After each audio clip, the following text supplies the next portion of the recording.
तो गुरुजी आज शंका यूँ है हम्म। कि वेदांत में साक्षी भाव किसे कहते हैं और इसे अशांत मन की स्थिति में कैसे जागृत रखा जा सकता है, साक्षी भाव को।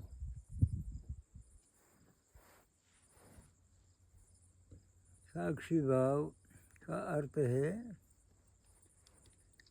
कि केवल अपन देखने वाले हैं, जो दिख रहे हैं वो दिख रहे हैं, उसी में हानि होती है एक लाभ होता है। वो दिख रहे हैं कि आगे दिखने वाले में यह हानि हो रही है या आगे दिखने वाले में ये लाभ हो रहा है, उससे अपने को कोई मतलब नहीं। ऐसा जिनका जो भाव है उसको कहते हैं साक्षी भाव। जैसे न्यायालय में न्याय करते हैं वो साक्षी के आधार पर करते, वो साक्षी का दूसरा नाम गवाही कहते कि वो झगड़ने वाले को कहते हैं कि भाई हम क्या जाने कौन सच्चा है, तुम गवाही लाओ। अब साक्षी लाओ। साक्षी का अर्थ क्या होता है कि जिनको लाओ कि तुम्हारे दोनों पार्टी झगड़ने वाले से उनका कोई मतलब नहीं, कोई पक्षपात नहीं। किसी की हार हो तो उसी हार से उसको कोई मतलब नहीं, कोई दुख नहीं, और किसी की जीत हो तो उसी जीत से उसी को कोई लाभ नहीं, कोई राजी नहीं उस चीज से। उसको कहते हैं साक्षी।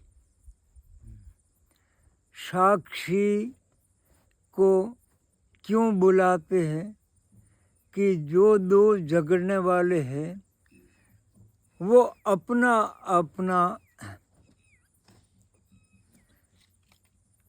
जीत करना चाहते हैं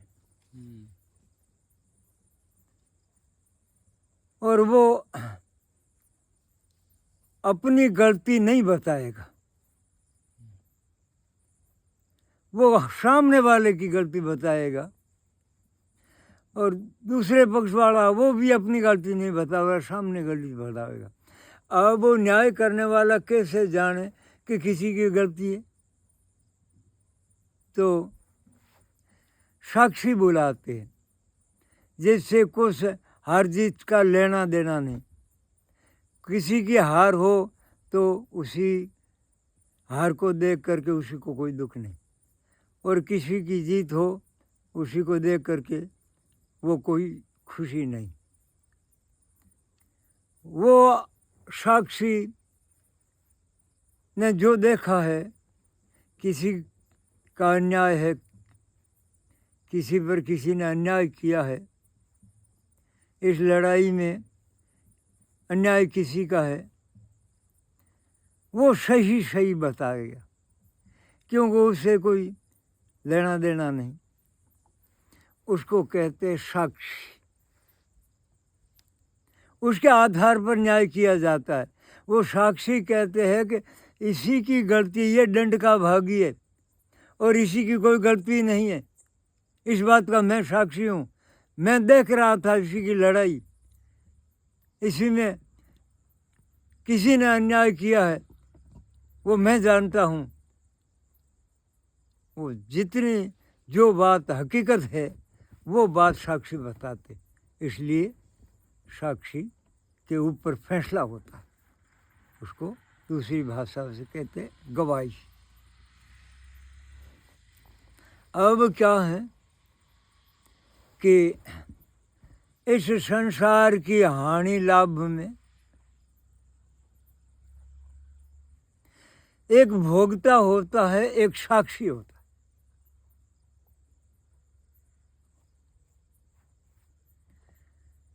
भोक्ता कौन होता है, साक्षी कौन होता है, कैसे साक्षी होता है और कैसे भोक्ता होता है। साक्षी होने का कारण क्या है और भोगने का कारण क्या है, इसके विषय में थोड़ा समझना जरूरी है, तब साक्ष्य की बात समझ में आए।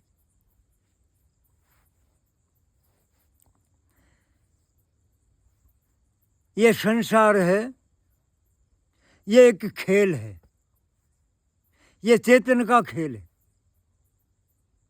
और वो चेतन खेल करने वाला ऐसा नहीं है कि कोई कहीं रहते हैं और वो खेल करते हैं संसार का, ऐसा नहीं है। अपने सामने, सबके सामने, सबकी नज़रों में जो कुछ इस सृष्टि का काम करते हैं, इस सृष्टि में 3 काम है। एक काम है कुछ न कुछ बनाना, एक काम है बने हुए की व्यवस्था करना, रक्षा करना, एक काम है किसी बने हुए को काटना, नष्ट करना। ये 3 काम सृष्टि का है। इसी 3 काम, ये तीनों काम सबके आंखों से दिखते हैं। इसीलिए इस तीनों काम को करने वाला अपने सबके अनुभव में है। तो अब इस सृष्टि का काम करते हैं, वो काम करने वाला चेतन है और सृष्टि का काम करते हैं सृष्टि के काम करने के साधन से। इसीलिए सृष्टि के काम अनेक हैं और अनेक काम करने के लिए साधन भी अनेक है और साधनों की कोई गिनती नहीं, पर 84 लाख तरह के साधन है, ये गिनती है। 84 लाख तरह के साधन इसी सृष्टि के काम करने में चाहिए जब सृष्टि का काम होता है। तो अब ऐसे चेतन अद्वैत एक ही माने जाते। फिर सृष्टि का काम करने के लिए वो ही अद्वैत चेतन सृष्टि का काम करने के कारण जितना शरीर है, शरीरों की गिनती कोई नहीं कर सकता, जितना शरीर है उतना ही चेतन काम करते हैं, अलग अलग अपना अपना। इसीलिए जितना शरीर उतना ही चेतन। अब उसी चेतन शरीर को लेकर के जो सृष्टि का काम करते हैं, तो वो सृष्टि का काम करने में लग जाते हैं, तब अपने आप को भूल जाते और अपने सामने अपने आँखों से देखते हैं, तो अपना जो सृष्टि का काम करने का साधन है उसको शरीर कहते। मुख्य साधन शरीर है, बाकी और भी कई साधन है, पर मुख्य साधन शरीर। वो अपने सामने देखते हैं तो शरीर दिखाई देता, तो अपने को शरीर ही मान लेते। अब शरीर मान लेते हैं अपने को जब शरीर की दशा को अपनी दशा मान। शरीर में जो नुकसान होते हैं और शरीर अपने आप को शरीर मानते हैं, तो शरीर के परिवार को अपना परिवार मानते और शरीर के काम आने वाले, धन संपत्ति को अपने काम आने वाले मानते, तब उसे अपने शरीर में, अपने परिवार में, अपनी धन संपत्ति में नुकसान होते हैं। जब वो अपना नुकसान मान करके उसका भुगतान करते, दुख भोगते, और उसमें जो लाभ होता है उस लाभ का भुगतान करते, राजी होते। ऐसे जो शरीर, परिवार, धन संपत्ति आदि का भुगतान करने वाला होता है, इसी कारण से, किसी कारण अपने को शरीर मानने से, अब वो होता है भोगता। अब भोगता भी जानते हैं तभी तो भोगा जाता है। नुकसान को जानते हैं तभी तो भोगा जाता है, तभी तो दुखी होता है। लाभ को जानता तभी राजी होता है। जानता तो है, पर उसी का जानना न्याय नहीं, उसी का जानना हकीकत नहीं, उसी का जानना झूठा है। क्यों?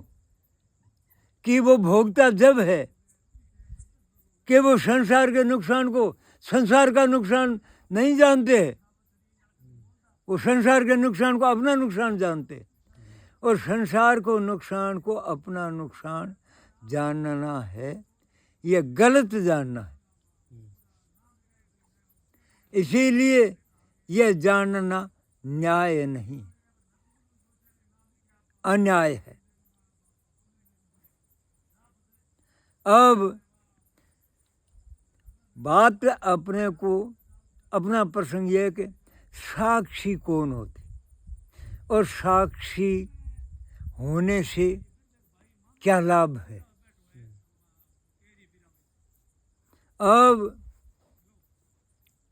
जो इस सृष्टि का काम करते हुए भी असावधान हो करके अपने आप को न भूले, या भूल गया है तो कोई सतगुरु के द्वारा वापिस समझ ले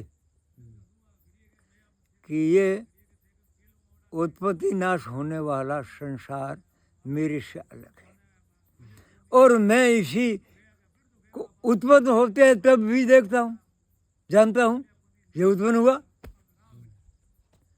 और नष्ट होता है तब भी जानता हूँ कि यह नष्ट हुआ।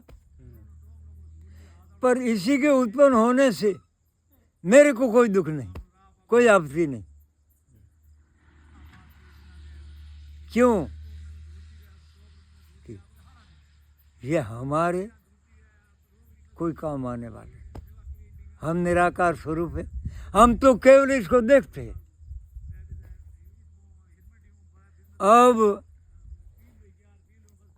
इसका नुकसान होता है जब भी जानते, इसका लाभ होता तब भी जानते, तो जानने वाला तो वो भी है, भोगता है वो भी जानते हैं। अरे भाई, नुकसान का ज्ञान होता है तभी तो दुखी होता है। तो वो जानने वाला, उसका जानना न्याय नहीं, उसका जानना गलत है, और उसी जानने से, उसी जानने की गलती से दंड भोगना पड़ता, क्योंकि अन्याय करने वाले को दंड भोगना पड़ता है। इसीलिए वो दंड भोगने वाला होता तब उसको कहते हैं भोगता, उसका नुकसान वो भोगता है, इसलिए वो है भोगता। और जो जिसको अपने आप का ज्ञान है, वो शरीर को अपना आपा नहीं मानते हैं, और शरीर के परिवार को अपना परिवार नहीं मानते और शरीर के काम आने वाले धन संपत्ति को अपने काम आने वाले नहीं मानते। वो ऐसा जानते हैं, वो जानना है हकीकत, उनका जानना है न्याय। इसीलिए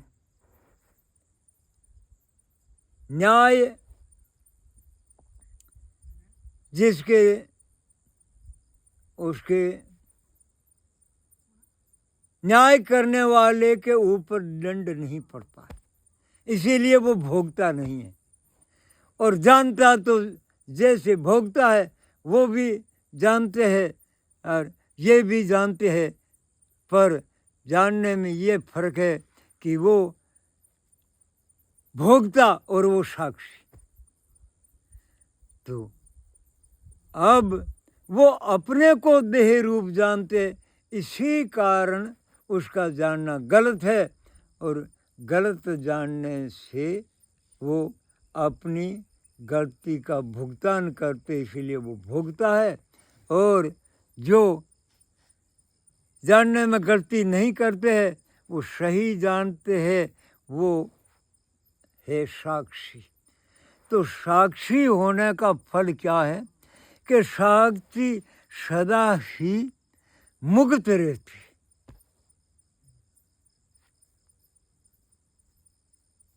और भोगता जो जो शरीर की दशा होती है,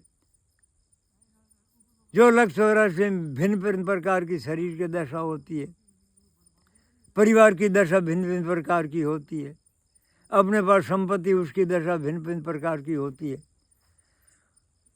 उस नाशवान पदार्थ के नाश का दुख भोगता है और साक्षी मुक्त रहता। इसीलिए साक्षी के ऊपर न्याय होता है। और जो भोगता होता है वो अन्याय है। अब ये भव सागर है, समुद्र से पार होना है, नहीं डूबना है, तो क्या जरूरत पड़ती है, क्या चाहिए? नौका, न्याय चाहिए। भवसागर में तो न्याय चाहिए ना। न्याय चाहिए। जिसको न्याय मिल गई वो तो पार हो जाएगा, और जिसको न्याय न मिली तो पार नहीं होगा, डूबेगा ना। इसीलिए ये साक्षी है ना, साक्षी का जानना न्याय है और भोक्ता का जानना अन्याय है। और अन्याय से इस सागर में डूबते हैं, और जो डूबते हैं तो डूबने का भुगतान करते, और जो भवसागर में न्याय में बैठा है वो डूबने का भुगतान करेगा क्या? नहीं, कि वो डूबेगा ही नहीं। इसीलिए साक्षी मुक्त रहते हैं। और साक्षी बनता कब है, साक्षी कैसे बनता है, जिसका कारण आप पूछो तो साक्षी जब ही रहते कि अपने आप को शरीर से अलग अविनाशी जाने।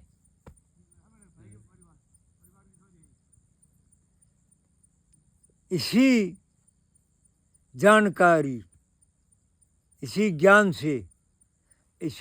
से साक्षी, और अपने आप को देह रूप जाने, इसी जानकारी से भोगता।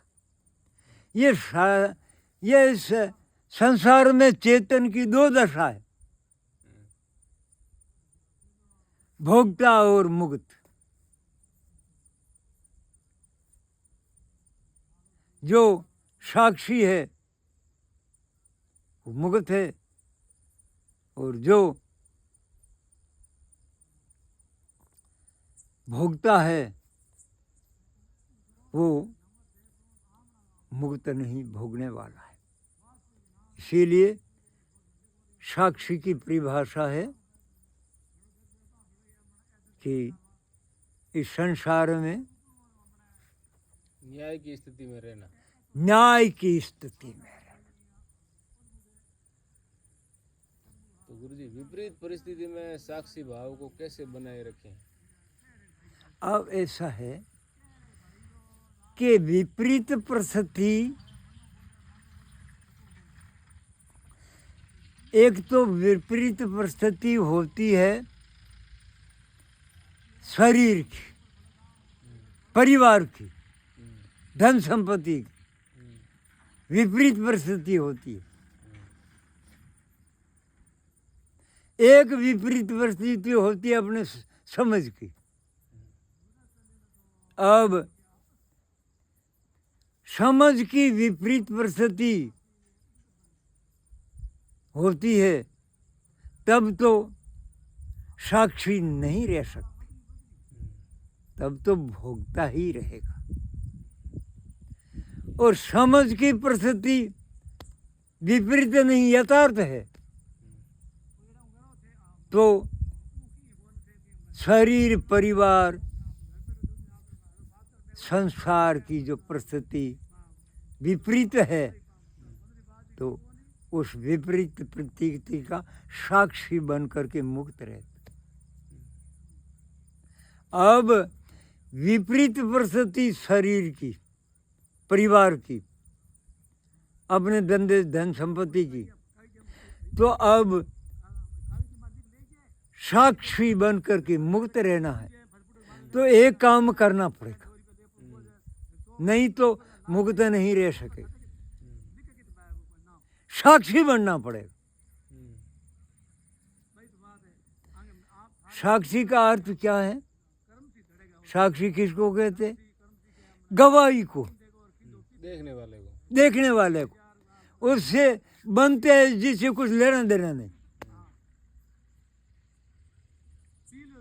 ऐसे साक्षी बन करके अब शरीर की परिस्थिति को देखे, परिवार की परिस्थिति को देखे,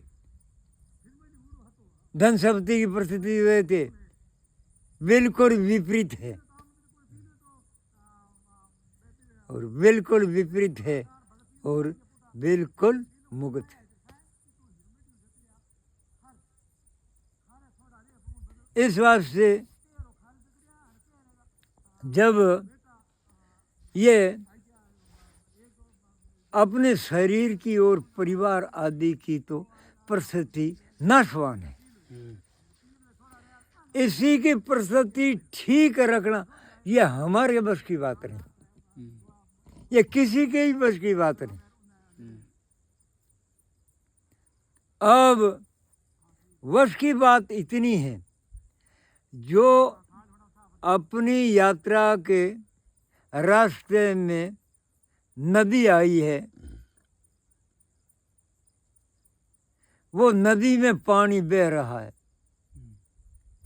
वो पानी सूखा करके हम पार नहीं हो सके, वो हमसे नहीं रुकेगा, वो तो चलेगा। अब हमको करना क्या है पार होने के लिए? कि हम तैरना सीखें तो पार हो जाएंगे।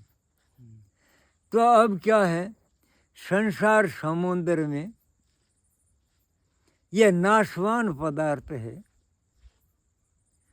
चाहे शरीर है, परिवार है, कुछ भी है, संपत्ति, यह नाशवान है। इसी को अविनाशी नहीं कर सकते, कि कोई ऐसा कर्म है ही नहीं जो इसी को अविनाशी कर दे, इसको नष्ट न होने दे, ऐसा कोई उपाय नहीं। अब उपाय है अपने बचाव का, अपना बचाव कर सकते वो ऐसा संकल्प करे कि मैं तो शरीर का, परिवार का, संपत्ति का बचाव कर लूँगा, उसी बचाव में लग जाए, तो उसका परिश्रम निष्फल होगा, वो बचाव नहीं होगा। और अपने बचाव करने में लग जाए तो अपना बचाव हो सकता है। अब ये आप देख लो कि मनुष्य, पशु पक्षी, कीट पतंगे अपने को जो शरीरधारी दिखाई देते हैं ना, वो अपने शरीर को बचाने के लिए ही रात दिन परिश्रम में लगे हुए, नहीं लगे? सब के सब लगे हुए, और नाश होते जाते, बचाव नहीं होता। इसीलिए समझदार आदमी होते वो इधर देखे कि हम भी बचाव करने के लिए परिश्रम तो करते ही आए। अब जो शरीर हमारे मिला था और हम उसके बचाव करने में सफल हो जाते तो 84 लाख जूनियाँ हमारे कैसे हो जाती? वो तो एक ही शरीर रह जाते। पर 84 लाख तो जब ही जूनियाँ हुई है कि वो बचा हुआ नहीं, फिर दूसरा धारण किया, उसी को बचाव करने में लगा, उसी का बचाव हुआ नहीं। ऐसे बचाव करने में आप नज़र फैला करके देखो कि जो भोगता है उसी को आप देखो कि ये भोगता वो ही है जो शरीर के बचाव करने में, परिवार के बचाव करने में लगा हुआ। वो सब आप देखो, सब भोगता है। और जो अपने बचाव करने में लगा है वो साक्षी बन गए, उसने अपना बचाव कर लिया। तो परिस्थिति खराब है, उसे हम बचाव कैसे करें? हम बचाव कैसे करें, इसी में दो बात है। ऐसे कहे कि हम शरीर रूप है और शरीर रूप से हमारा बचाव और हमारे परिवार का बचाव, हमारे धन संपत्ति आदि का बचाव होने का कोई उपाय हो तो बताओ।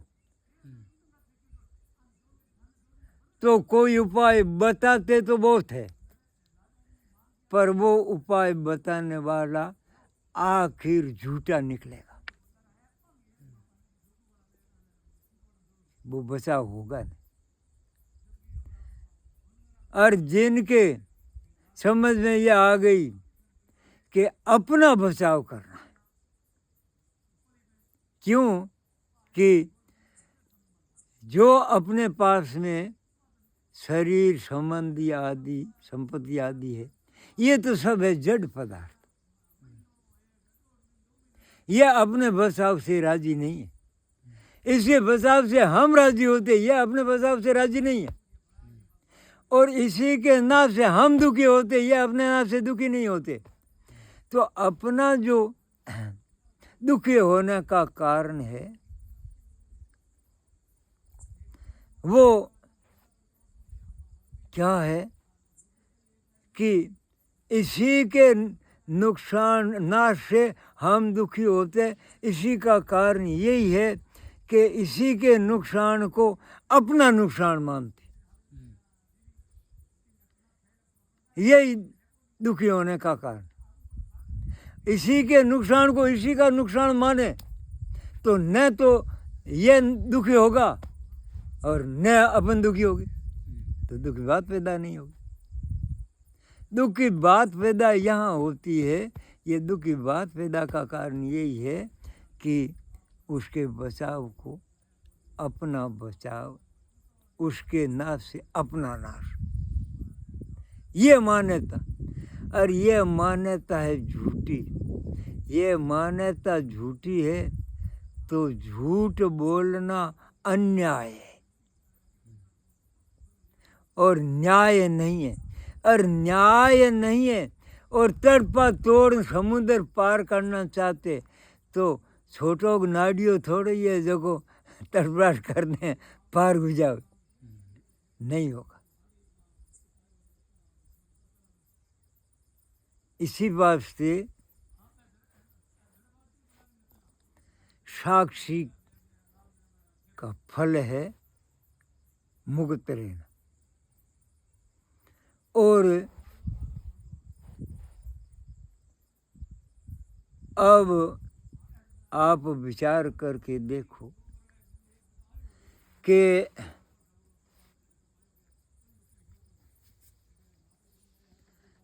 हम किसी की सेवा करें तो अगला देह अभिमानी है,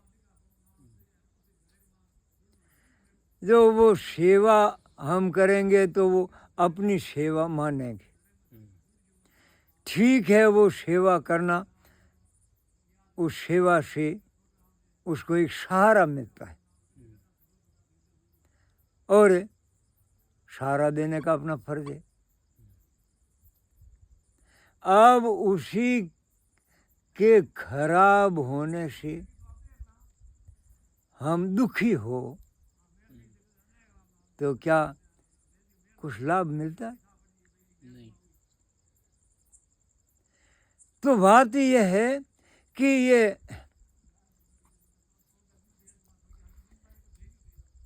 अब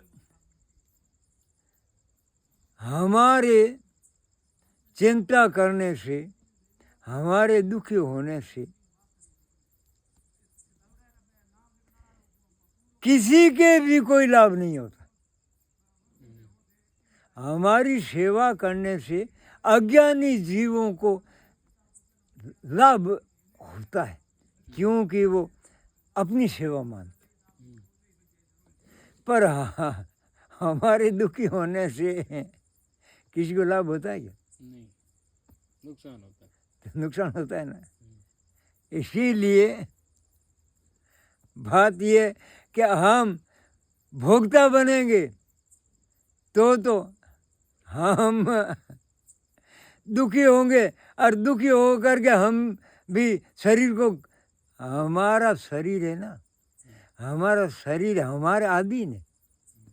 हम बनाते जब ये बनते रहे, हम बिखरते जब बिखर जाते। हम राजी होते हैं जब ये शरीर पुष्ट होता है और हम दुखी होते हैं ना तो शरीर फीजन होता है, नष्ट होता है। तो हम शरीर को ठीक क्यों बिगाड़े? हमारा शरीर ठीक होगा तो देह अभिमानियों की हम सेवा करेंगे तो उसी को एक हमारी सेवा से देह अभिमान के कारण सहारा मिलेगा। और हम साक्षी बन करके रहे तो आप देखो कि साक्षी हम बने हैं तो हम साक्षी बनने का तरीका जानते हैं। जब बने तो साक्षी बनना हम दूसरे को सिखा देंगे तो कितना बड़ा उपकार होगा।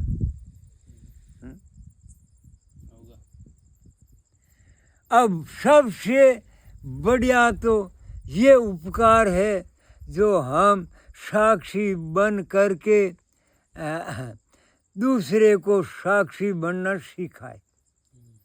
और हम खुद साक्षी नहीं बनेंगे तो हम दूसरे को क्या सिखाए? नहीं सिखा सकते। तो सबसे बड़ा उपकार तो यह है कि हम किसी को साक्षी बनना सिखाए। और ऐसे देखेगा अज्ञानी जीवों पर दूसरा उपकार ये भी है कि अज्ञानी जीव शरीर की सेवा को अपना सेवा मानते, इसीलिए अपने शरीर से किसी की सेवा करे तो वो भी एक उतना उपकार तो नहीं है पर कुछ उपकार है।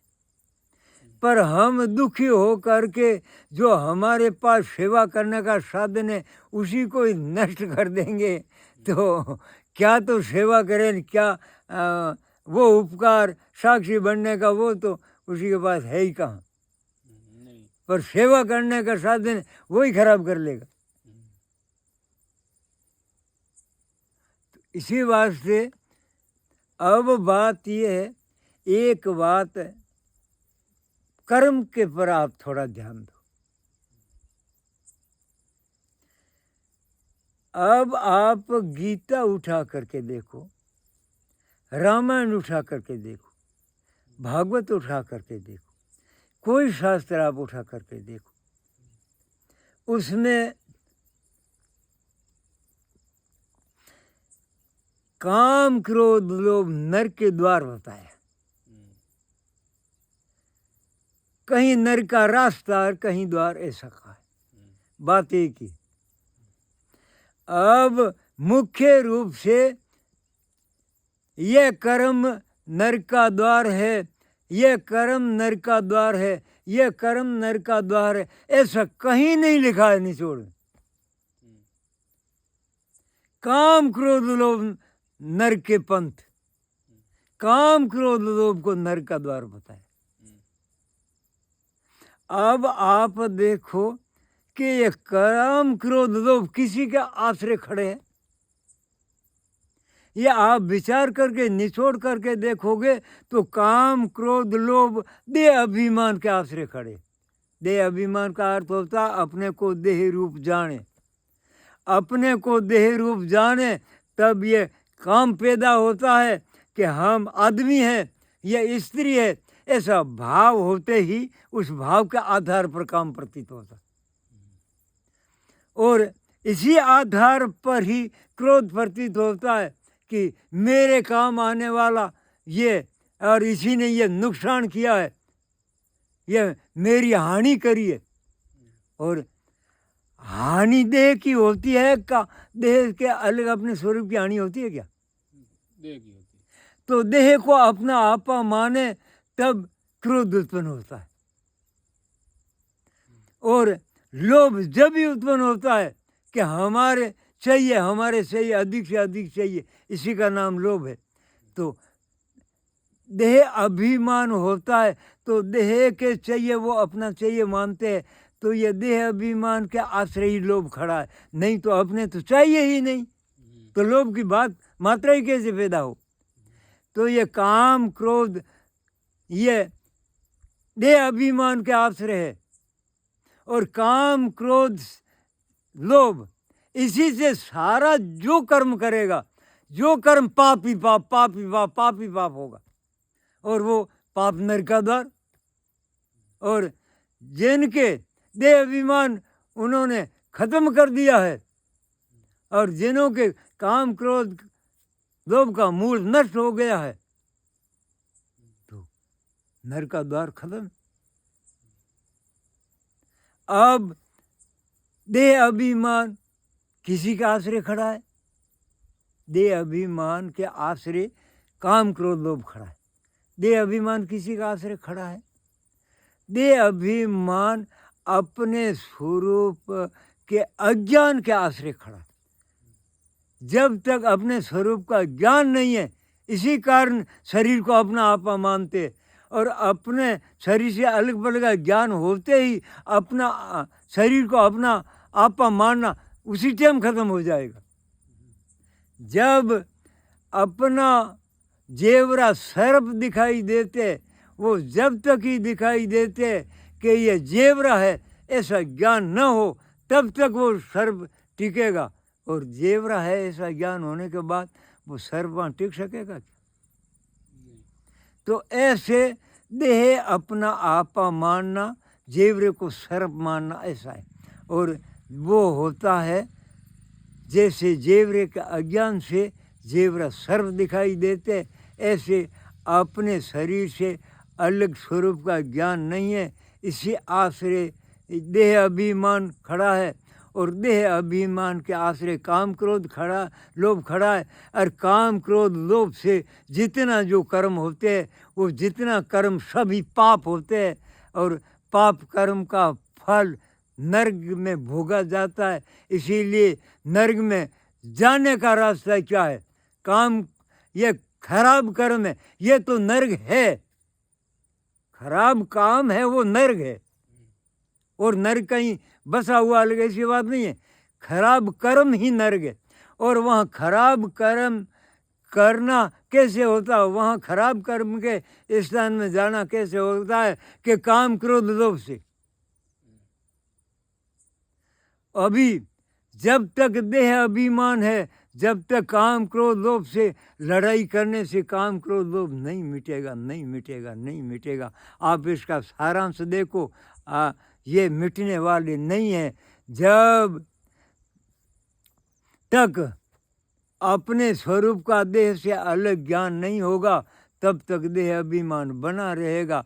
कोई उपाय नहीं है मिटाने का, एक ही उपाय है। और जब काम क्रोध लोभ बना रहेगा, और काम क्रोध लोभ रहेगा, तो वो कर्म होगा जिस कर्म को नर्क कहते, और वो कर्म का फल उनको भोगना पड़ता।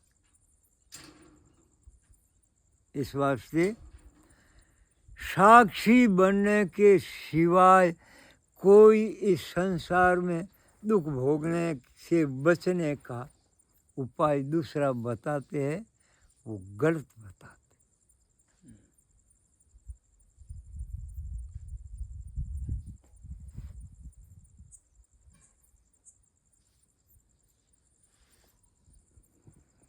ठीक है गुरु जी, बहुत बहुत धन्यवाद। सतगुरुदेव की जय।